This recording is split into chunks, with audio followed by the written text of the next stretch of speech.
ಗ್ರಾಮದೇವತೆ ಎಷ್ಟು ದಿವಸ ಅಂತ ಈ ಕಟಕನ ಕಾಲದಲ್ಲಿ ಇರೋದು. ಹೆತ್ತವರನ್ನ ಕಳೆದುಕೊಂಡು ಪ್ರತಿನಿತ್ಯ ಕೊರಗುವುದಕ್ಕಿಂತ ಅವರ ಮನೆಯಲ್ಲಿ ಕರೆದುಕೊಂಡು ಹೋಗುತ್ತಾರೆ. ಈ ರೀತಿ ಬಾಳ ಸಾಗಿಸುವುದಕ್ಕಿಂತ ನನ್ನ ತಾಯಿಯ ಬಳಿ ನನ್ನನ್ನು ಯಾಕೆ ಕರೆದುಕೊಂಡು ಹೋಗಬಾರದು ದೇವರೇ?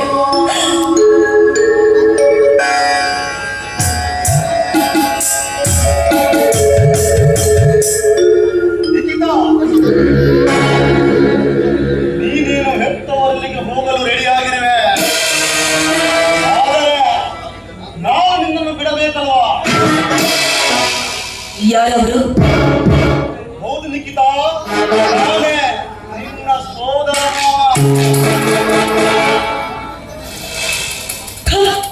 ಬಾಯಿ ಬೆಗೆ ಹೇಳ ಮಾತಾಡೋ. ನೀನ್ ಯಾಕೆ ಇಲ್ಲಿಗೆ ಬಂದೆ? ಬಹು ದಿನಗಳಿಂದ ಕಂಡ ಕನಸನ್ನು ನನಸು ಮಾಡಿಕೊಳ್ಳಲು ಮಗವೇರಿದ ಬಿಸಿ ರಕ್ತದ ಒತ್ತಡದಿಂದ ನನ್ನ ಕಾಮ ಬಿಟ್ಟು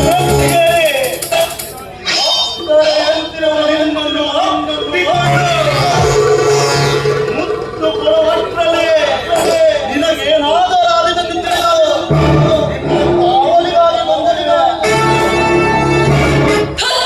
ಮರ್ಯಾದೆ ಬಿಟ್ಟವನೇ ನನ್ನ ಕಾವಲಿಗಾಗಿ ಸದಾ ಗ್ರಾಮ ದೇವತೆ ಇದ್ದಾಳೆ. ನಿನ್ನಂತ ಪಾಪಿಯ ಅವಶ್ಯಕತೆ ನನಗಿಲ್ಲ. ಯಾಕೆ ಬೇಕೆಂದು ಕೇಳಿದರೆ ಹೇಗೆ ಚಿನ್ನ? ಹರೆಯದ ಮೊಪ್ಪಿನಲ್ಲಿ ತುಂಬಿ ತುಳುಕಾಡುತ್ತಿರುವ ನಿನ್ನ ಮೈ ಬಿಗಿದಪ್ಪಿ ಒಂದು ಮುತ್ತ ಬಿಟ್ಟು ಬರಬೇಕೆಂದು ಬಂದಿದ್ದಾರೆ.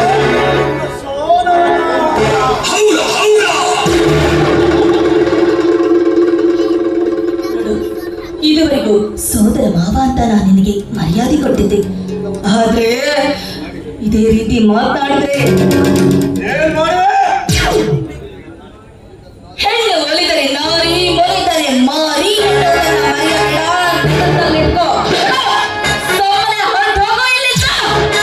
ಹೊರಟು ಹೋಗಲು ಬಂದಿಲ್ಲ ನಿಖಿತಾ.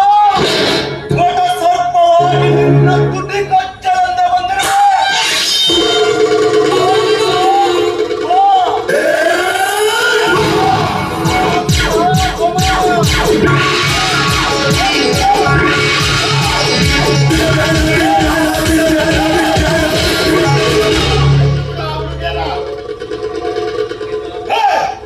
ನನಗೆ ಎದುರಾಗುತ್ತಿರುವುದು ನೀನ್ಯಾರು? ಕಾಮಕನ ಎದೆ ಕುಡಿದು ಬಿಸಿ ನೆತ್ತರನ್ನು ಕುಡಿಯಲು ಬಂದಿದೆ.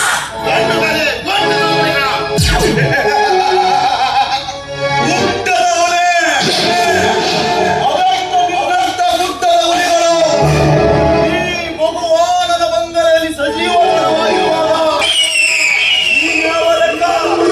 ಸುಮ್ಮನೆ ಹೊರಟು ಹೋಗಲಿಲ್ಲ.